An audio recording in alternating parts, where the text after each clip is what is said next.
Good morning student, hope you are fine. Today we are going to start next topic industries of lesson number 6 and the page number is 52. इस topic में हमने industries के बारे में पढ़ना है। कहता है कि पाकिस्तान जो है began with a weak industry base but gradually various type of industry were set up. कि पाकिस्तान ने कमज़ोर सनती असास का आगाज़ किया लेकिन gradually Aahista Aahista various type जो है रफ्ता यानी तरह तरह की इंडस्ट्रीज़ वर सेटअप इंडस्ट्री कायम हो गई। इसके बाद वो कहते हैं कि और बड़ी सनतें जो थी वो 1960 में टुक प्लेस वजूद में आई यानी उन्हें बनाया गया। उसके बाद वो कहता है कि हुकूमत ने यानी कि ईच गवर्नमेंट हैज़ अनाउंस ने ऐलान किया use of the local raw materials and the development of cottage industries कि हुकूमत ने मकामी हामाल के इस्तेमाल और कॉटेज संस्थानों की तरक्की की हौसला अफजाई की। Today there are several industries unit run by the government and private companies. आज यहाँ सरकारी और निजी कंपनियों के ज़ेरे इंतज़ाम मुतअद्दिद सनती यूनिट हैं। They manufacture a wide range of product for local use and export and provide employment for the large section of the population। वो कहता है कि यहाँ पे कि वो यहाँ पे कहते हैं वो मकामी इस्तेमाल और बरामदात के लिए वसी पैमाने पर मसनूआत तैयार करते और आबादी के एक बड़े हिस्से को रोज़गार मुहैया करते हैं। जी स्टूडेंट, अगला topic cotton wool and silk है कि कॉटन इंडस्ट्री जो है वो ह्यूजली इम्पोर्टेंट टू पाकिस्तान। ठीक है, आगे देखते हैं आर्ट सिल्क में आपको क्या कहता है कि आर्ट रेशम मसनूई आर्ट का जो रेशम है वो एक्चुअली में मसनूई रेशम है। ठीक है, और इसमें वो कहता है पाकिस्तान आर्ट सिल्क जो सूट जो है वो दरामद करता है। सुबह वो आपको यहाँ पे कहता है कि सिल्क की कहते हैं कि produce are significant quantity of art स्किल टेक्सटाइल एंड एक्सपोर्ट कि वो सिल्क टेक्सटाइल की ख़ास मिकदार तैयार करता है और बरामद करता है। तो कहते हैं there are over 9000 looms installed throughout the country कि वो कहता है कि मुल्क भर में 9000 से ज़्यादा लूम्स जो है वो इंस्टॉल्ड है लसब है। उसके बाद वो क्या कहता है कि centres of the art silk industry are based in Karachi, Gujranwala, Multan and Faisalabad.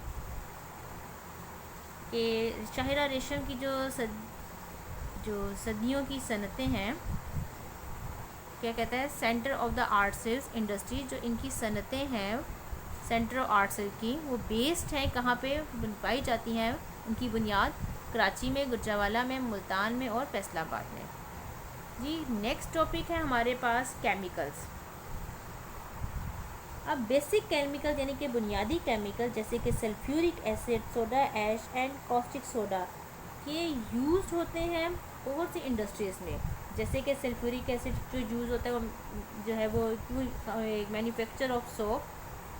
ठीक है, वो सोप की manufacture paper, textile, fertiliser, iron and steel बनाने में काम होता है पाकिस्तान में। ठीक है, वो कहता है पाकिस्तान में ये बनाने के लिए हाम माल मौजूद है, लिहाजा कीमियाई सनतों ने गुज़श्ता बरसों में तरक्की कर ली है। कहते हैं कि a number of sulphuric acid plant. अब जो सल्फ्यूरिक एसिड के जो प्लांट्स हैं वो कराची में, दाऊदखेल, रावलपिंडी और फैसलाबाद में है। सोडा ऐश जो है वो proceed in Karachi and Khewra. Soda ash की जो कार्रवाई है वो कराची में और खेड़ा में की जाती है, जबकि कास्टिक सोडा की जो कार्रवाई की जाती है जो कि basic chemical for the textile and the oil refining industries is produce as the Nowshera and Kala Shah. अब यहाँ पे वो क्या कहता है कि caustic soda, textile, oil refining industries. ठीक है, ऑयल रिफाइनिंग इंडस्ट्री के लिए एक बुनियादी केमिकल, ठीक है, एक बेसिक केमिकल, एक बुनियादी केमिकल नौशहरा और काला शाह काकू में कार्रवाई की जाती है। जी नेक्स्ट टॉपिक है हमारा vegetable ghee and cooking oil. इसके तो बारे में सबको ही पता होगा कि वेजिटेबल घी और कुकिंग ऑयल हम क्या है। 1949 there were 2 units producing ghee and the output was 4,000 tons. कि 1949 में वहाँ 2 यूनिट थे जो घी तैयार करते थे और आज पैदावार 4,000 टन थी। ठीक है। Today they were numbers numerous unit producing over 1023 million turns. तो वो यह कहते हैं कि यहाँ मुतअद्दिद यूनिट है जिनकी पैदावार 1023 मिलियन टन से ज़्यादा है। फिर उन्होंने कहा है कि आपके खाना पकाने के लिए तेल और घी माल खुर्दनी तेल है जिसमें 75% जो है से ज़्यादा एक्सपोर्ट किया जाता है, यानी कि दरामद किया जाता है। अच्छा जी, नेक्स्ट टॉपिक सीमेंट है। ठीक है। वो कहते हैं कि पाकिस्तान में जो हम लाइमस्टोन, जिप्सम फर्टिलाइज़र हमने अभी करना था। हमारा नेक्स्ट टॉपिक फर्टिलाइज़र था। नेचुरल फर्टिलाइज़र सच ऐसा काउ डंग यानी कि काऊ का गोबर, कंपोस्ट खाद होता है। ठीक है।